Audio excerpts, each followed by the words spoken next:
কথা আর এভির মধ্যে এই ভোরবেলা ওঠা নিয়ে একটা ঝগড়া লেগে যায়। তখন কথা এভিকে বলে, পাচক মশাই, আপনি বুঝতে পারছেন না, আমরা যদি ভোরে না উঠি তাহলে পরিকল্পনা মতো সবকিছু হবে না। এইদিকে প্রত্যয় ঋতুকে বলে, খালি সবসময় ঝগড়া করে যায়, ঝগড়ুটে একটা, কিন্তু আমি না আপনার সাথে কখনোই ঝগড়া করব না। ঋতু বলে, কি যে বলেন না। এরপর এইদিকে আক্কি জুনিকে বলে, আচ্ছা আপনি কি আমার উপর রাগ করে আছেন? এরপর জুনি বলে, না, এটা তো হতেই পারে, আপনার কাজ ছিল তাই, আর আমি রাগ করতে যাব কেন? এরপর আক্কি বলে, সবাই খুশি হতো, আর আপনি যে খুশি হবেন সেটা মুখে বলতে পারছেন না, তাই না? এরপর এইদিকে দেখা যায় কথা আর অগ্নির মধ্যে একটা কম্পিটিশন লেগে যায়। বলে যে দেখা যাক কালকে কে ভোর 4টের সময় উঠতে পারে, কথা টিম আর নাকি এভি টিম। পরে দেখা যায় আক্কি জুনিকে বলে যে আপনার সাথে আমার কিছু কথা আছে। এরপর সবাই সেখানে দাঁড়িয়ে পড়ে। তখন কথা বুঝতে পায়, কথা বলে যে বলছিলাম কি আমরা পাপের ভাগীদার নাই হলাম। এরপর আক্কি জুনিকে বলে, আসলে আপনার জন্য আমি একটা শল এনেছিলাম, এই নিন।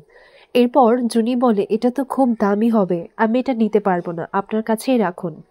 এরপর জুনি সেখান থেকে চলে যায়। পরের দিন দেখা যায় নীলাদ্রি ঘুম থেকে উঠে বলে, যাক বাবা, 4টে বাজার আগে উঠে পড়লাম, কিন্তু এখানে 4টের সময় কি এত রোদ থাকে?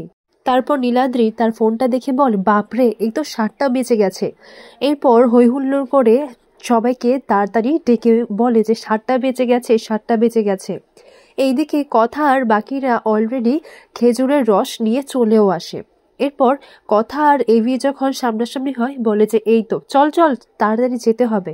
এরপর ছোটকা বলে, কোনো লাভ নেই অগ্নি, তোরা হেরে গেছিস। এরপর এভি বলে, এই তো, ইচ্ছে করে তোরা এটা করেছিস না, ইচ্ছে করে আমাদেরকে ঘুম পাড়িয়ে রেখেছিস। কর্তাদত বলে, ওনারা কচি খোকা যে ওনাদেরকে ঘুম পাড়িয়ে রাখবে, ওরা যে হেরে গেছে সেটা স্বীকার করতে পারছে না। এরপর এভি খেজুরের রসের গন্ধ পায়, বলে যে এই স্মেলটা কিসের রে, খুব ভালো তো। এরপর কথা বলে, এটা এটা খেজুরের রস, আর এই খেজুরের রস দিয়ে আমরা এখন গুড় বানাবো। এরপর এভি কথাকে বলে, আচ্ছা কথা, আমরা যে এই সমস্ত কিছু করছি তাতে করে মায়ের স্মৃতি ফিরবে তো? এরপর কথা বলে, আপনি চিন্তা করবেন না পাচক মশাই, দেখবেন এরই মধ্যে মায়ের স্মৃতি ফিরে আসবে। এরপর এইদিকে জুনি যখন নারকেলটা ফাটাতে চায় তখন আক্কি এসে তার হেল্প করে এবং বলে যে আপনি তো অনেক কাজই পারেন, এইটুকুনি আমি করি, আর চাপ নেই, আপনাকে সেটা নিতে হবে না। এরপর জুনি বলে, আপনি আমাকে ভুল ভাবছেন, মনে মনে বলতে লাগে। এইদিকে কথা আর এভি দুজনে মিলে গুড় বানাচ্ছিল। এরপর কথা মনে মনে বলে, আপনি তো আমাকে মায়ায় জড়িয়ে নিচ্ছেন পাচক মশাই। এরপর এইদিকে প্রত্যয় ঋতুকে বলে, আচ্ছা আপনি বানাবেন না? এরপর ঋতু বলে, বানাতাম তো, কিন্তু ছবি না তুললে বানাবো কেন বলুন তো, কোনো মানে আছে? এরপর প্রত্যয় বলে, আরে আমাকে বলবেন তো, আমি আছি তো, আপনি করুন, আমি ছবি তুলে দিচ্ছি। আর এদের দুজনের এইসব কাণ্ড কারখানা দেখে কথা আর এভি একে অপরের দিকে তাকিয়ে হাসতে লাগে। আর এমন সময় কথার হাতে গরম ছেঁকা লেগে যায়। এভি বলে, তুই আমাকে এখানে এসেও শান্তি দিবি না, তাই না? দেখে করবি তো। এরপর কথা আর এভি দুজনে মিলেই সেই খেজুরের রসটা নাড়ায়। পরে দেখা যায় এইদিকে রাধাকৃষ্ণর পুজোর সমস্ত আয়োজন হয়ে যায় এবং কর্তাদিদা কথাকে বলে, জানো তো কথা মা, প্রত্যেকবার এই পুজোতে আমাদের বাড়ির বড় ছেলে আর বড় বৌমাকে রাধাকৃষ্ণর মূর্তি নিয়ে আসতে হয়, তারপর এখানে প্রতিষ্ঠিত করা হয়, আর এইবার তোমাদেরকে করতে হবে, অগ্নি দাদুভাই আর তোমাকে। এরপর এদিকে অগ্নির বাবার সেই 25 বছর পুরনো কথা মনে পড়ে যায়। 25 বছর আগে বাড়ির বড় ছেলে হিসেবে উনি আর সঞ্চিতাই গিয়েছিলেন রাধাকৃষ্ণ মূর্তি আনতে। এরপর এইদিকে সময়ও হয়ে গেছে, তাই অগ্নি আর কথা আর বাকিরা তাদের সঙ্গে যায় রাধাকৃষ্ণ মূর্তিটা আনতে।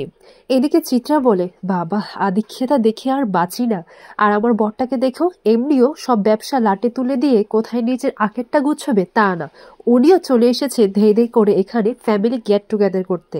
কথা এভিকে বলে, আমি জানি আপনার এসব পছন্দ নয়। এভি বলে, আমি যা করছি এসব মায়ের জন্যই করছি, আমিও দেখি মায়ের স্মৃতি কিসে ফেরে। তারা দুজনে মিলেই রাধা মাধবের মূর্তিগুলো প্রতিষ্ঠিত করে। আর এখানে পর্বটি শেষ হয়। আগামী পর্বে দেখা যায় কথা ফুলদাকে ফোন করে, মানে মিস্টার রয়কে। কথা ফুলদাকে ফোন করে জানায় যে আপনি সঞ্চিতা বলে কাউকে চেনেন। তখন ফুলদা বলে যে হ্যাঁ, ও তো আমাদের পাশের বাড়িতেই থাকতো। তখন কথা বলে আচ্ছা, আপনি কি একটু ঘোরালে আসতে পারবেন, কিছু দরকারি কথা ছিল। এরপর ফুলদা বলে আচ্ছা ঠিক আছে। এরপর দেখা যায় অগ্নির মা দেখতে পায় যে ছাদ থেকে একটা পাথর খসে পড়বে, আর তখনই অগ্নির মা কথা মা বলে চিৎকার করে ওঠে। আর সেটা অগ্নি দেখতে পেয়ে কথাকে তো বাঁচিয়ে নেয়, কিন্তু যে সঞ্চিতা কথাকে বাঁচাতে এলো তখনই ওর মাথায় সেই পাথরটা ভেঙে পড়ে যায়, আর সেই পাথরের আঘাতেই সঞ্চিতা অজ্ঞান হয়ে মাটিতে লুটে পড়ে।